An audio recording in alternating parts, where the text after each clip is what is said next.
안녕하세요. 오늘은 강의 영상으로 다시 돌아왔습니다. 첫 번째로 제가 알려드리려고 하는 건요, 바로 지지에 관련된 거예요. 제가 오늘 알려드리려고 하는 지지는 꼭 파워리프팅 3대 운동에만 적용할 수 있는 건 아니고요, 다른 웨이트 트레이닝에도 접목을 할 수는 있는데, 오늘은 제가 3대 운동 위주로 지지를 조금 설명을 해드리려고 해요. 파워리프팅은 스쿼트, 벤치프레스, 데드리프트 이렇게 3개의 종목으로 구성이 되어 있어요. 이 중에서 스쿼트랑 데드리프트는 벤치프레스에 비해 더 무거운 중량을 다룰 수 있고요. 그렇기 때문에 그 두 가지 종목이 경기에서의 성패를 좌우합니다. 따라서 최대한 무거운 무게를 다루기 위해서 바른 자세를 만드는 게 중요한데, 그 첫 번째 시작점이 지지가 될 수 있어요. 오늘은 제가 여태까지 공부했던 것들을 종합하고 저만의 스타일로 약간을 해석을 한 걸 전달을 해드리려고 해요.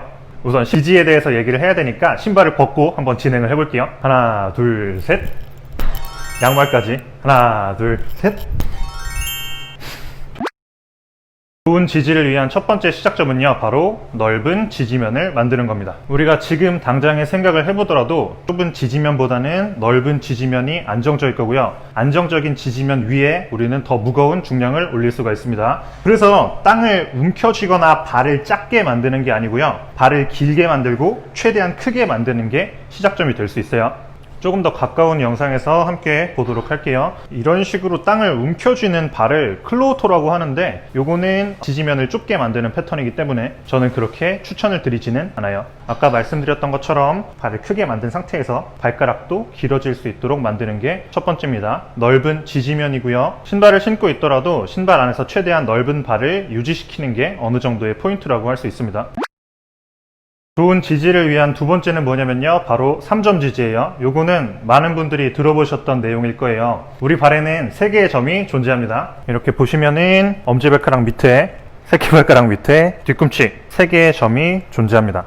이렇게 3개의 점이 동작을 수행할 때 고르게 무게중심을 나눠 가져야 돼요. 조별과제를 한번 생각을 해볼게요. 대학교 때 조별과제를 하게 됐어요. 3명에서 한 조가 됐는데 한 명이 일을 안 하네? 그러면은 나머지 2명이 엄청나게 많은 일을 해야 될 거예요. 우리 발도 똑같습니다. 3명의 조원이 있으면요, 무게를 들어 올린다라는 조별과제를 할 때 셋이서 같이 일을 해야 돼요. 이렇게 말하시는 분들도 있을 거예요. 나는 그냥 한쪽으로 하는 게 편해, 혹은 쓰던 애들만 더 쓰는 게 편해 라고 말하는 분들도 계실 텐데, 여기서 문제는 뭐냐면요, 우리 몸은 기계가 아니기 때문에 3점 지지를 정확히 하지 못하면 위쪽 분절에서 문제가 생길 확률이 커요. 무릎에서 조금 더 많은 일을 하게 되거나 혹은 허리 쪽에서 조금 더 많은 일을 하게 돼서 약간의 부담이 갈 수 있고, 이런 부담들이 쌓이면은 운 없는 사람들은 부상을 당할 수도 있을 거예요. 그렇기 때문에 3명의 조원들을 다 같이 사용하는 게 두 번째 조건입니다. 그러면 방금까지 말씀드렸던 이 두 가지를 같이 섞어서 어떻게 적용할 수 있는지에 대해서 알아볼 거예요. 이제 1번은 아까 말씀드렸던 것처럼 넓은 기저면을 가져가는 거였어요. 발을 길게 만들고 발가락을 길게 만들고 발 전체를 커지게 만드는 거 1번. 옆에서도 한번 보여드릴게요. 1번. 그 다음에 2번은요, 3개의 점의 무게를 고르게 나눠줘서 3점 지지를 유지하는 거였어요. 일반적으로 제일 키 커지게 서라, 바르게 서라 라고 얘기를 하면요, 대부분의 사람들이 약간 뒤꿈치에 무게중심을 두고 이런 식으로 서거든요. 이거는 정확한 3점 지지라기보다는 상대적으로 뒤꿈치가 더 많이 일하는 자세예요. 그렇기 때문에 우리는 지금 이 상태에서 아주 살짝만 무게중심을 앞쪽으로 나눠줄 거예요. 옆에서 보시게 되면은 완전히 꼿꼿하게 서 있는 게 아니고요, 아주 약간 미세하게 앞쪽으로 기울여서 앞쪽 레벨도 제대로 눌릴 수 있게 해주는 겁니다. 다시 키 커지게 선 상태에서 살짝만 무게중심을 앞으로 기울여서 아까 얘기했던 3개의 점이 한 번에 땅을 고르게 누를 수 있게 만들어주는 겁니다. 그러면 여기서 약간 의문이 생길 수도 있어요. 내가 원래 알던 스쿼트는 혹은 데드리프트는 상대적으로 무게중심을 뒤로 두고 하라고 배웠을 수도 있고요, 나는 미드푸시라고 배웠는데 라고 생각하실 수도 있어요. 이게 잘못된 건 아니고요, 그 얘기를 하기 전에 이 영상을 잠깐만 보고 올게요.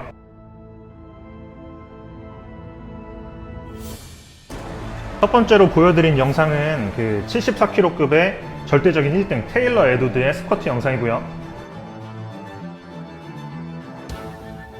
두 번째는 제가 좋아하는 댄 그린의 스쿼트 영상입니다.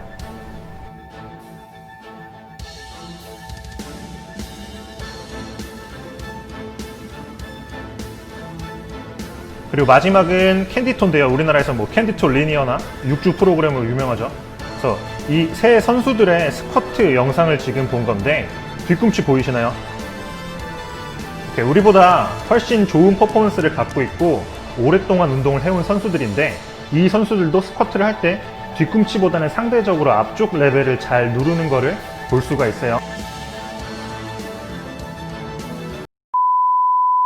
그래서 결론은요, 우리가 이상적이라고 생각하는 스쿼트는 상대적으로 살짝 무게중심이 뒤쪽으로 가 있는 경우가 많다는 거예요. 그렇기 때문에 걔네들을 앞쪽으로 골고루 나눠주자라는 게 어느 정도의 핵심이 될 수 있고요. 따라서 저는 상대적으로 앞쪽 레벨을 더 잘 눌러두는 거를 동작을 할 때 강조합니다. 요걸 유지하고 스쿼트나 데드리프트를 수행하는 거예요. 스쿼트를 할 때도 앞쪽을 계속 눌러서 잘 눌러두고, 일어날 때에도 앞쪽을 눌러서 일어나는 거고요. 데드리프트를 할 때도 상대적으로 뒤쪽에 무게중심을 두는 게 아니고 같이 앞쪽에 무게중심을 나눠줘서 기내들로 눌러서 한다고 생각하시면 됩니다. 이렇게 앞에서 말씀드렸던 두 가지가 처음부터 잘 되시는 분들도 있을 거고요. 처음에 조금 어려운 분들도 계실 거예요. 지금부터는 이 동작들이 어려운 분들이 하실 만한 드릴을 두 가지만 소개를 시켜드리려고 해요.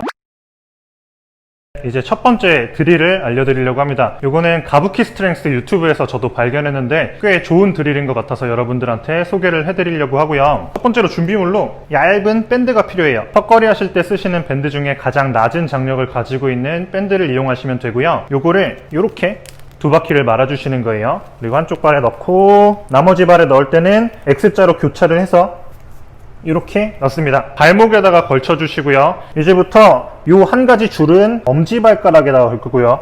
그리고 남아있는 하나의 줄은 새끼발가락에다가 이렇게 걸 겁니다. 밴드를 걸게 되면요, 밴드의 장력이 내 발을 살짝 띄우려고 할 거예요. 엄지발가락하고 새끼발가락 쪽을 띄우려고 할 거고, 나는 요거에 대항해서 땅을 누르는 느낌을 연습해 보실 수 있는 드릴이에요. 운동 전에 이렇게 밴드를 껴놓고 이 상태에서 컷 패턴을 연습을 하신다거나 데드리프트 패턴을 연습하신다거나 하면서 활용하실 수 있고요. 조금만 추가적으로 말씀을 해드리자면, 요거는 밴드라는 외력이 나한테 계속 인풋을 넣어주는 동작이기 때문에 처음에 아예 느낌을 모르는 분들이 사용하시기에 조금 더 적합할 수 있어요. 그리고 너무 오랫동안 이 드릴을 많이 이용하시는 거는 오히려 추천을 드리지 않을게요. 처음에 이 3점을 누른 느낌을 아예 모르겠다, 혹은 내 의지랑 상관없이 계속 가쪽이나 안쪽이 동작을 할 때 뜬다 하시는 분들한테 조금 더 추천을 드리는 드릴입니다.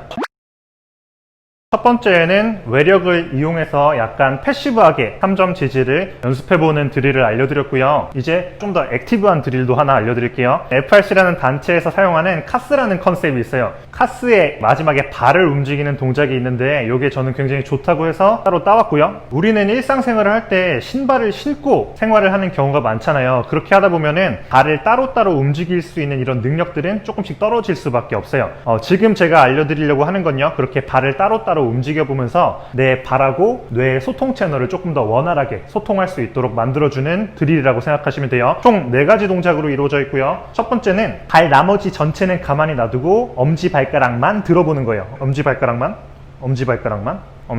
들기. 요게 1번이고요. 2번은 엄지발가락은 놔둔 상태에서 2, 3, 4, 5 이렇게 나머지 발가락만 들어보는 거예요. 나머지만. 오케이. 세 번째 동작은요, 발가락 전체를 다 떼고 엄지발가락만 내려보는 거예요. 마지막 동작은요, 5개 발가락을 다 떼고 새끼발가락부터 엄지발가락까지 순차적으로 내려보는 거예요. 요런 식으로.